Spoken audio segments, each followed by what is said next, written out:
আসসালামু আলাইকুম রহমতুল্লাহ। প্রিয় ছাত্রছাত্রী, আজকে তোমাদেরকে স্থির তরিতে দুটি মজার অঙ্ক আমি করাবো। দেখলে কঠিন, অথচ অল্প সময়ে অঙ্কগুলো আনসার করা যায়। তুমি একটু লক্ষ্য করো, কত প্রাবল্যের ক্ষেত্রে একটি ইলেকট্রন স্থাপন করলে এটি তার সমান ওজনের বল লাভ করবে। আমরা জানি প্রাবল্য E = F/Q, mg বাই ই, 9.31 অর্থাৎ ইলেকট্রনের ভর, আর এটা হচ্ছে 9.8। ই হচ্ছে ইলেকট্রনের আধান, ভাগ করলে আমরা যে মানটা পেয়ে যাব 5.57 × 10⁻11 নিউটন পার কুলম্ব।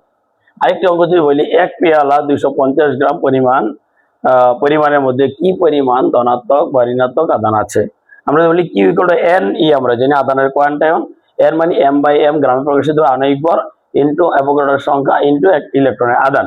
তাহলে 250 গ্রাম, 18 গ্রাম হচ্ছে পানির অণুর ভর, আণবিক ভর, আর অ্যাভোগাড্রোর সংখ্যা, আর এটা হচ্ছে ইলেকট্রনের আধান। আমরা পেয়ে যাব 1.34 10⁻7 কুলম্ব। অর্থাৎ এক পেয়ালা পানির মধ্যে এতগুলো ইলেকট্রন অথবা এতগুলো প্রোটন আছে। ধন্যবাদ।